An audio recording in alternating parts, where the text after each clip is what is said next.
আরে কি বলবো তৃপ্তি, প্রত্যেকটা লোক ওখানে ইংরেজিতে কথা বলছে আর আমার মাথার ওপর দিয়ে গিয়ে দেয়ালে দাগ হয়ে যাচ্ছে। সেটা কোনো বড় ব্যাপার না, শুধু কমিউনিকেশনের প্রবলেম। তুমি চিন্তা করো না, তোমার যদি কোনো সমস্যা হয় তাহলে আমাকে এসে জিজ্ঞেস করো, আমি বলে দেবো। হ্যাঁ বাবা জয়, ও নিজের একটা বন্ধুকে 1 লাখ টাকার মাইনের চাকরি পাইয়ে দিয়েছে। এখন তৃপ্তির জন্যই তোর জীবনটা পুরো পাল্টে গেছে। তুমিও বিদেশে যাওয়ার কথা ভাবছো না? যদি তোমার কোনো প্রবলেম থাকে তাহলে ওকে বলতে পারো, ও ঝট করে এখানেই কোনো ভালো চাকরি খুঁজে দেবে তোমার জন্য। তার কোনো প্রয়োজন নেই আন্টি, আমি নিজেই দেখে নেব। আর কিছু সমস্যা হলে আমি তৃপ্তিকে জিজ্ঞেস করে নেব। ঠিক আছে আন্টি, ঠিক আছে তৃপ্তি, গুড নাইট। Good night.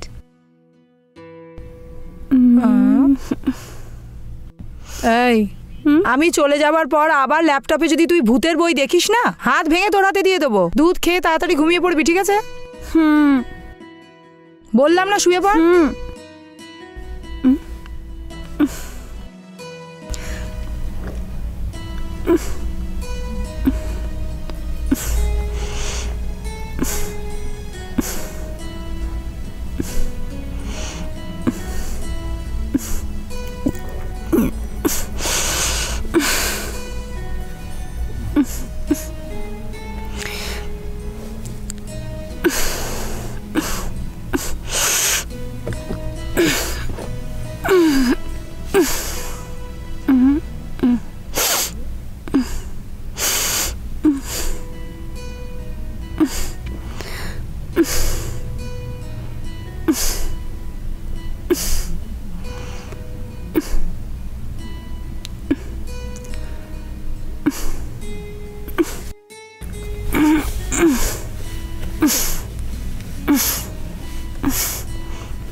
কি মা, আজকে আবার সেই একই জুস?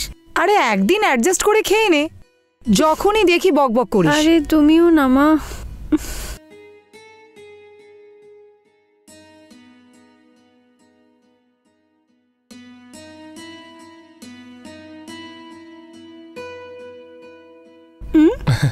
গুড মর্নিং জয়। গুড মর্নিং তৃপ্তি।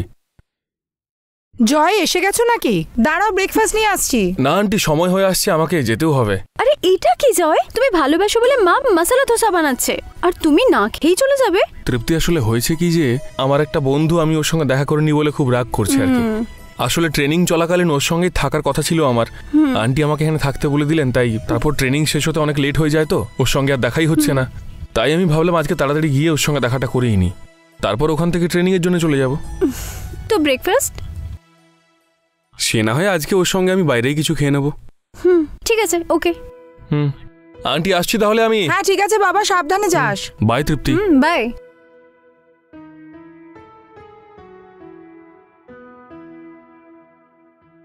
ঠিক আছে মা, আমিও রেডি হতে যাচ্ছি। আজকে ওয়ার্ক ফ্রম হোম, আমি গিয়ে কাজ শুরু করছি, ডিস্টার্ব করবে না কিন্তু। ঠিক আছে।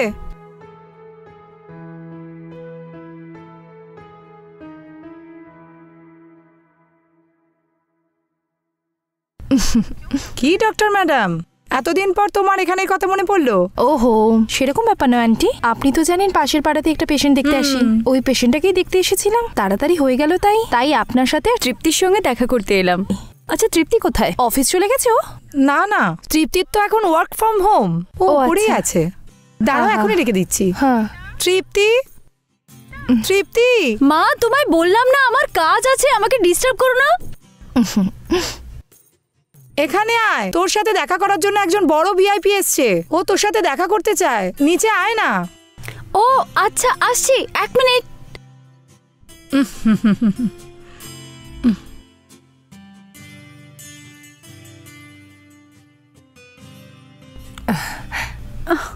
হেই শ্রীতমা, হোয়াট আ সারপ্রাইজ।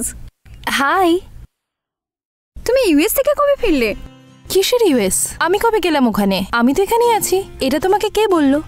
আরে না, অনেকদিন দেখতে পাইনি, তাই ভাবলাম তুমি হয়তো ইউএস চলে গেছো। তোমার এই দুষ্টুমিটা না ভীষণ ভালো লাগে আমার। হ্যাঁ হ্যাঁ, জন্মগত অভ্যাস, আমাকে ছেড়ে যাবে না এটা। ঠিক আছে আন্টি, আজকে দেরি হয়ে গেছে, আমি যাই। দেখো শীতমা, অনেকদিন পর এলে, দুপুরে লাঞ্চ করে তবেই যাবে। আন্টি প্লিজ, আমি অন্যদিনে এসে নিশ্চয়ই খেয়ে যাব। আজকে আমার দেরি হয়ে যাচ্ছে, পেশেন্টরা বোধহয় ওয়েট করছে। আসছি aunty. Okay bye. Shitma, bye, take care. হ্যাঁ,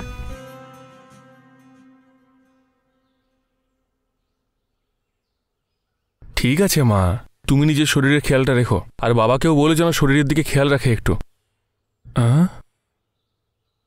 মা, একটা ফোন আসছে বুঝলে, আমি পরে কল করব তোমায়। এই কি রে ভাই, সন্ধেতে নিতে আসবি বললি আমায়, তোর জন্য কতক্ষণ অপেক্ষা করেছি তুই জানিস? জয় সরি ভাই, আজকে একটু কাজের চাপটা বেশিই ছিল, আর আজকে ওই ম্যানেজারটা আমাকে 10 কিলোমিটার পর্যন্ত দৌড় করিয়েছে। আচ্ছা ঠিক আছে, কোনো ব্যাপার না, ছাড় ভাই, ক্যাব বুক করে চলে এসেছিলাম। আচ্ছা ঠিক আছে, বাদ দে, আজকে ট্রেনিংটা কেমন হলো বল। কি বলবো ভাই, এখানেই কিছু সামলাতে পারছি না, জানি না ফরেনে গিয়ে কি করতে পারবো আমি। কেন ভাই, এতটাই কঠিন নাকি? আরে হ্যাঁ রে ভাই, কিছুই বুঝতে পারছি না আমি। তাহলে ওখানে গিয়ে এত কষ্ট করার কি দরকার আছে? তাহলে তুই ট্রেনিংটা স্টপ করে দে। কি স্টপ করে দেবো আমি? স্টপ করলে ফরেনে কিভাবে যাবো আর কি করে সেটেল হবো আমি? দেখ, ফরেন না গিয়ে সেটেল হবার আমার কাছে একটা ভালো আইডিয়া রয়েছে, বলবো নাকি? এই কি আইডিয়া, বল না ভাই। সবকিছু বুঝেও না বোঝার ভান কেন করিস? তুই এতটাও অবুঝোস না ভাই। আরে আইডিয়াটা কি সেটা তো আগে বল। আরে ওটা তোর আন্টির মেয়ে রে। কি বলছিস ভাই? তোর ওই আন্টির মেয়েকেই বিয়ে করে তুই ঘর জামাই হয়ে ওখানেই সেটেল হয়ে জানা। আরে বাপ আমার, তোকে নিজের মনে করে আমি একটা আইডিয়া চাইলাম, সেটাই আমার ভুল হয়েছে ভাই। আরে ভাই, আমি এমন কি ভুল বলেছি? ও তোর ফ্যামিলি ফ্রেন্ড তো, তোর অধিকার ভাই। হ্যাঁ ভাই, অধিকার তো রয়েছে। আচ্ছা ওর নামটা কি বল না? তৃপ্তি তো? তুই ওকে পছন্দ করিস কিনা? হ্যাঁ পছন্দ, কিন্তু কিন্তু কিন্তু ছাড়, তুই বলেছিস ও খুব সুন্দর, আর তুই ওকে খুব পছন্দও করিস, আর ও তো ভালো ইনকামও করে, এটাও তো বলেছিলি। তুই এত কেন ভাবছিস তুই? তা নয় রে ভাই, ওর স্ট্যাটাস আলাদা আর আমার স্ট্যাটাসও আলাদা ভাই। আর আমি বিয়ের প্রস্তাব দেওয়ার পর ওনারা না করে দিলে তাহলে ব্যাপারটা খুব অপমানজনক হবে, আর যখন আমি ওদের ইকুয়াল হয়ে যাব তখন বিয়ের প্রস্তাব দিলে না করতে পারবে না। কে তুই? ওদের ইকুয়ালে পৌঁছে যাবি তুই? এই ততদিনে তৃপ্তির মেয়েরও বিয়ে হয়ে যাবে রে। দেখ ভাই, আমার কথাটা খারাপ ভাবে নিস না, আরো একটা আইডিয়া দিচ্ছি তোকে, ঠিক ওরমটাই করিস কিন্তু। কি সেটা বলবি তো? যদি আন্টির সাথে তোর কথা বলতে ভয় করে, তাহলে তৃপ্তিকে প্রপোজ করে ওকে ফাঁসিয়ে নে। কে? আমি?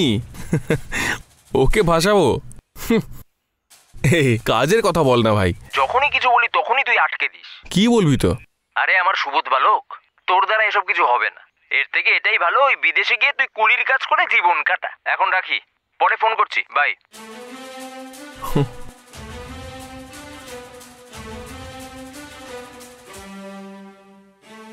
ও যেটা বললো সেটা তো সত্যিই ভালো। এমনটা কি হতে পারে?